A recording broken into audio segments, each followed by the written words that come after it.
bom, Senhor, eu aceito todos os riscos, eu aceito todos os desafios, eu vou te seguir, eu vou fazer o que o Senhor pede sem reservas. Acho que todo mundo sentiu uma certa rejeição, demonstrou alguma resistência, e aí Deus teve que lapidar, Deus teve que trabalhar para que você se entregasse por inteiro. Então, na vida de Moisés foi desse jeito, para que ele se tornasse o homem mais manso de todos, para que ele se tornasse o único profeta com o qual Deus falou face a face. Até que ele se tornasse isso, ele teve que quebrar um pouco essa resistência dele, teve que ir com coragem para fazer o que Deus queria. Então aqui a lição do show adicional diz assim: o chamado espetacular vindo da sarça ardente provavelmente foi a experiência mais transformadora da vida de Moisés, com certeza. Todos os outros pontos altos de sua vida dependeram de sua resposta positiva e obediente ao chamado de Deus para conduzir os hebreus para fora do Egito, uma terra prometida. Todos os outros pontos altos da vida dele, aquela subida para o Monte Sinai para receber as tábuas dos mandamentos, a maneira como ele quebrou os mandamentos, né, depois que ele viu o bezerro de ouro, a volta dele para ele lavrar as duas tábuas e reescrever os mandamentos.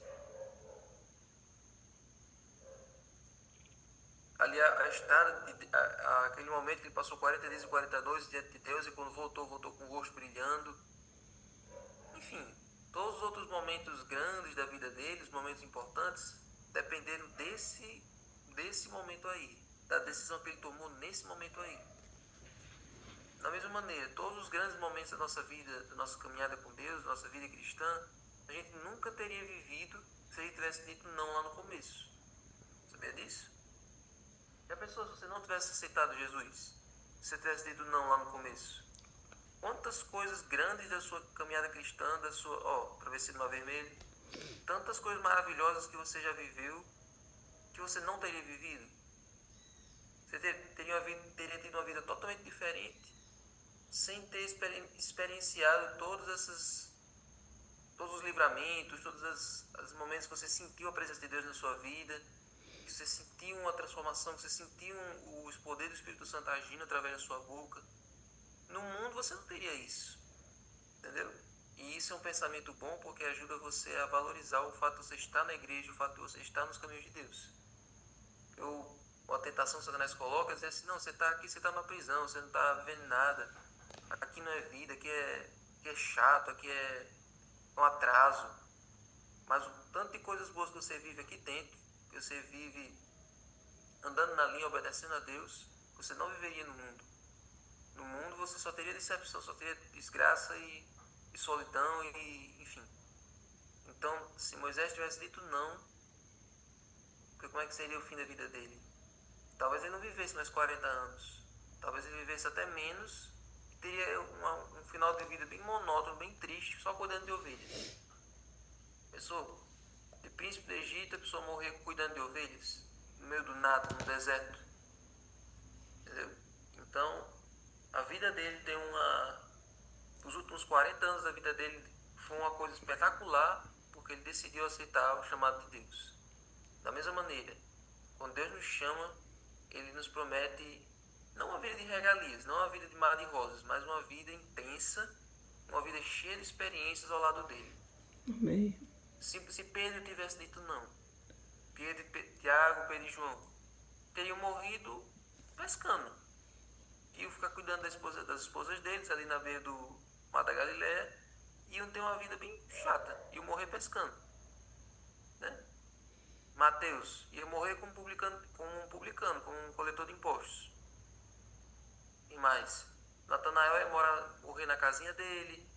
Enfim, todos os que Jesus chamou, se eles não tivessem aceitado o chamado, teriam um final de vida bem sem graça, bem desanimador. Então Deus nos chama com uma experiência completa ao lado dele. Amém. Uma experiência intensa, uma experiência viva, uma experiência de bênção, de transformação para nós e para os outros. Então, hoje conhecemos a história completa, mas coloque-se no lugar de Moisés na época da sarça ardente.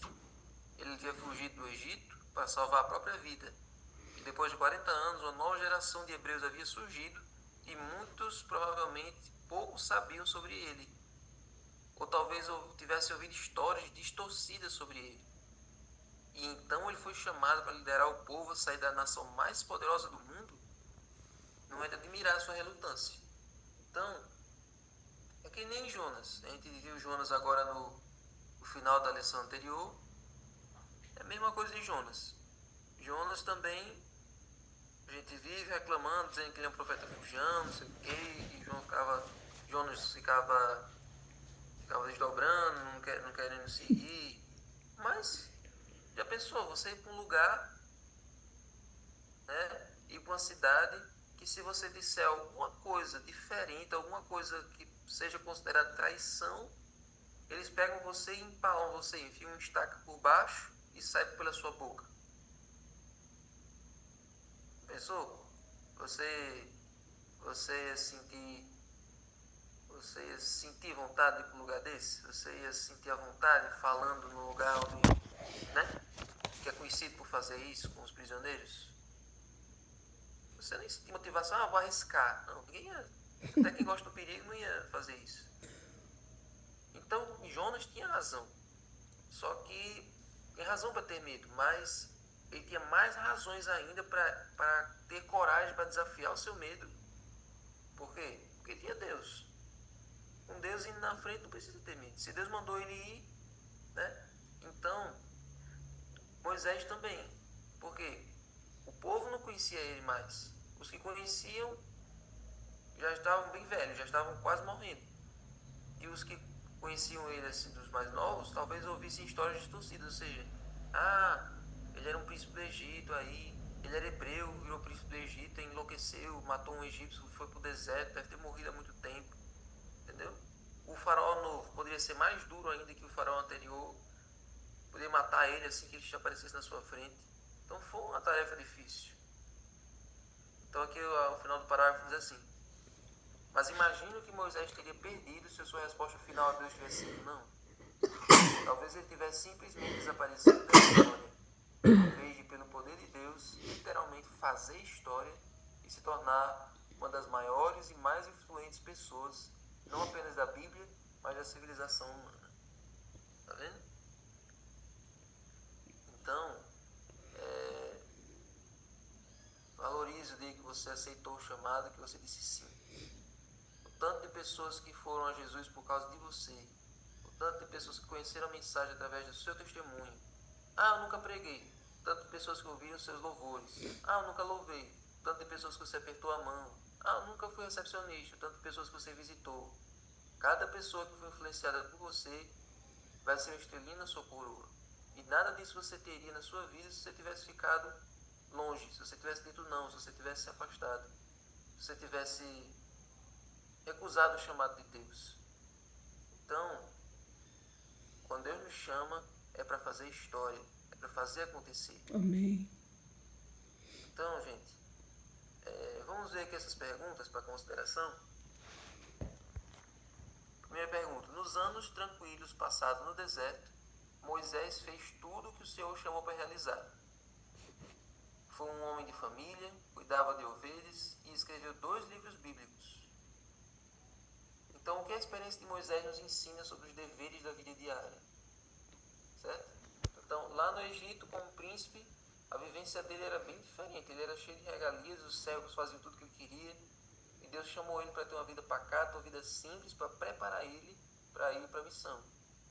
Então, o que é que essa experiência de Moisés, vivendo no campo, vivendo em meio à natureza, vivendo ali, cuidando das ovelhas, nos afazeres domésticos, o que é que isso nos ensina sobre os nossos deveres da vida diária, né? Segunda, alguém poderia argumentar que, à primeira vista, as desculpas de Moisés tinham sentido. Por que alguém acreditaria em mim? Quem sou eu? Não sei falar bem. O que essa história nos ensina sobre aprender a confiar que Deus nos capacita a fazer o que Ele nos chama a realizar? Né? Muitos podem apresentar essas desculpas. Não sei falar, eu tenho medo de interagir com as pessoas. Eu não tenho conhecimento teológico suficiente. Eu costumo dizer que tem pregadores que falam que gostam de falar de teologia, de profecia, de escatologia, mas que não, mas a mensagem deles não é tão eficiente quanto aquele irmãozinho que conta uma história, que não sabe falar muito, mas vai lá e conta um testemunho, que conta uma história e muitas pessoas dão atenção, prestam atenção e se convertem. Então, Deus usa qualquer pessoa, com qualquer nível de conhecimento, com qualquer nível de instrução, com qualquer experiência de vida, com qualquer idade. O que Ele quer é usar alguém. Deus quer alguém que se permita ser usado. Essa é a verdade. Entendeu?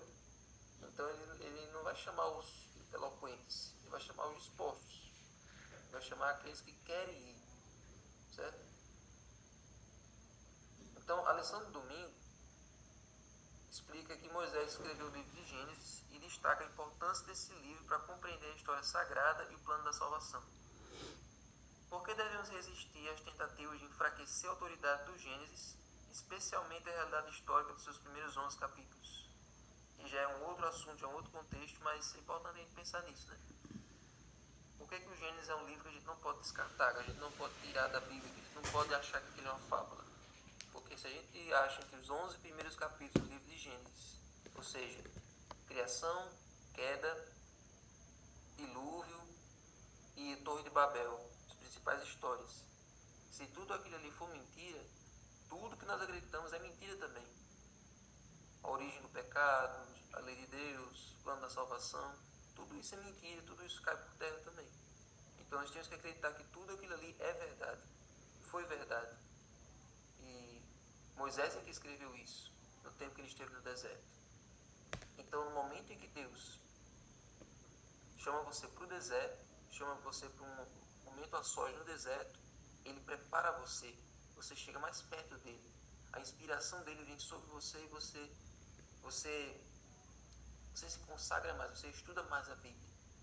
Não tem consagração sem estudo da palavra de Deus. Não é só ler, não é só ler por ler. É ler e estudar, é se aprofundar na palavra. Do mesmo jeito que Moisés se aprofundou. Ele se aprofundou tanto na palavra que a palavra se mostrou diante dele viva, ali na sarça ardente. Então, busque a Deus nesse momento no deserto que nós temos todos os dias. Todos nós temos um momento no deserto todos os dias, que é esse horário matinal. Busque a Deus, se prepare para ir para o campo. Se prepare, esteja mais perto dele, busque a presença dele para que ele acompanhe você quando você for falar disso para as outras pessoas. Aí você vai falar com segurança, aí você vai falar com coragem e pode ter certeza que o Espírito Santo vai na sua frente, liderando e cuidando de você em cada casa que você for, em cada palavra que você disser. Amém? Amém. Senhor Deus, muito obrigado, Senhor, por essas histórias maravilhosas, por esse chamado de Moisés, que essa história possa servir de exemplo para nós.